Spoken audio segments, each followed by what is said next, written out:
Hey guys, what's up? My name's Nicole Rende. I work for Ethcial SEO Consulting.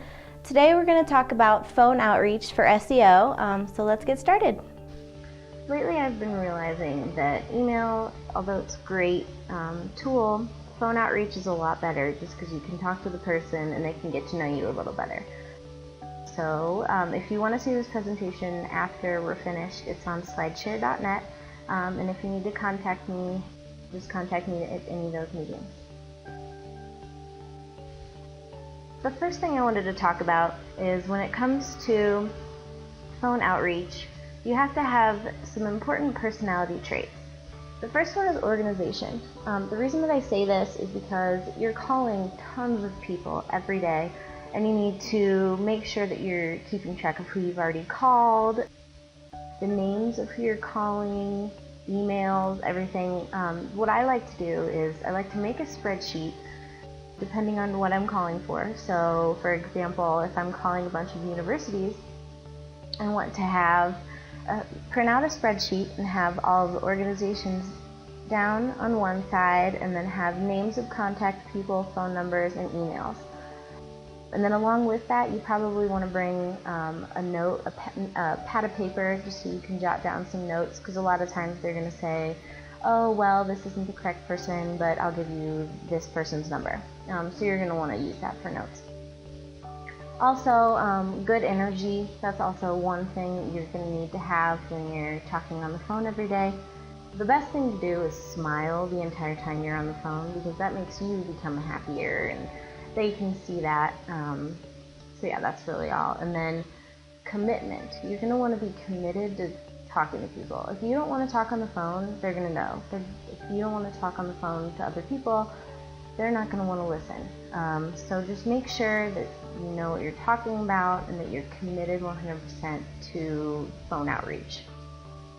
Lastly, a good communicator. Nobody wants to talk to anyone who doesn't have good communication skills. So make sure you can hold a conversation with someone, because you never know how long you're going to be on the phone. It could be, a minute, it could be 5 minutes, maybe more. So you just need to make sure that you're good at speaking on the phone to others. The next thing I wanted to talk about is some tips for success. So these are kind of things that you want to prepare for before you start the phone call. So obviously you're going to want to know the company or organization that you're calling. So know your way around their website, know what they do, know what services they offer. And then obviously you're going to want to think about what you want to say before you call. You don't want to call and be very confused and not have any idea what you meant to say and stumble over your words. That's not the way to get a client or to get a link. You want to try and get names before. Sometimes it's hard, they don't put them on their websites, but it's more personal if you know their names instead of just saying, hey, can I speak to the HR department? That's not as personal as actually knowing their real name. And also, obviously, know your own clients, so the company or service that you're trying to sell to them. Obviously know everything about it. Be able to lead them around their website, be able to tell them about the service, everything. And lastly, don't drag on. Make sure you kind of get to the point, not too quickly, but you don't want to sit there and have a conversation for 10 minutes, because that takes away from that valuable time you have to call those other people. And lastly, try not to be a salesperson. I know it's very hard when you're trying to sell something, but a lot of the times people can see through that, and they can see that the only thing you're doing is trying to sell to them. So make sure that they know you're here to speak with them and not just sell them a product. Link exchanges are when you are exchanging links with another site. So they're putting their link on your site and you're putting your link on their site. So what you're going to want to do is, once you find the perfect website, you want to call and ask for the webmaster, because this is the person who usually adds the websites to their page. So then while you're talking to them, you obviously want to talk about your company and what it does. Try and lead them through the website, like I said before.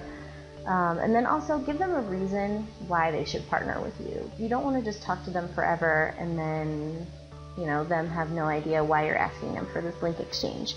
There needs to be something in it for them as well. Also, if there's any extra contact information or if you're speaking to the wrong person, make sure you get that before you get off the phone as well. Discount link building. So I normally use this to link build for our clients who are offering employee discounts. So these are usually for university employees.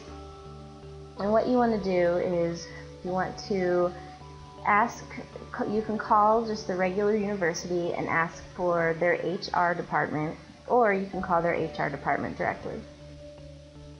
And what you're going to need to know all about the discount, because they're probably going to want to know every detail about it. So a good thing that I do is I sometimes print out an explanation of the discount in case people have questions for me. So just sit it next to me and then I can read off of that if they have any other questions. And then also make sure you know how it's going to help their employees. For example, we had a client once that didn't really have a lot to do with universities and it kind of didn't make sense, but you can always turn it so it works for someone. And like I said before, make sure that if you have the wrong number, that you get that contact information before you get off the phone. And then infographics. Normally you want to link build and put these on blogs. This is the best way to get those infographics out there. So for example, we just created an infographic for the statute of limitations for personal injury. And what we're doing currently is we're trying to contact those blog owners. And these blog owners, should probably be specific to the infographic. For example, we're contacting law blogs.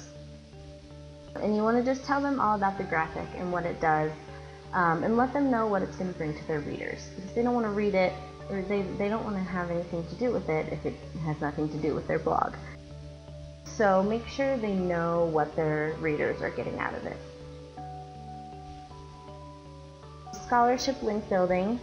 This is something we've started doing recently, where each of our clients has a scholarship and we tell high schools and universities all about this scholarship so their students can have access to that. So this is normally high school seniors to college students. Any of them can apply. So when you're calling for the high schools, you want to call the counselor's office because that's normally where all of this goes down. So that's the best place to call. For universities, you want to call the financial aid office, and you can either ask for the financial aid office from calling the direct number, or you can call the financial aid office directly. And what you're going to want to do is tell them the benefit of this scholarship and let them know kind of what it's going to do for their students and how it pertains to education. That's always a good one to tell them, and how it will really benefit for their education. And also, and I do the same thing like I did for the discounts, where I print out information about the scholarship and I just put it right next to me. And if they have any questions and I forget, I can just look and read off of the sheet of paper. And also for scholarship link building, I've noticed that most of the time all they're going to want to give you is their email. This is also similar to discount link building.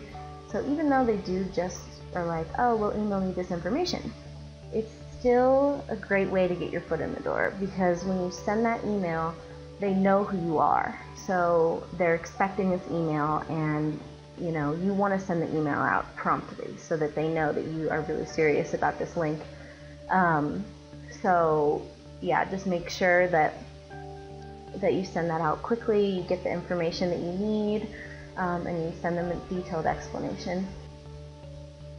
Also, what you want to do for scholarship link building and discount link building is you want to follow up on these, because they tell you to send them information through email.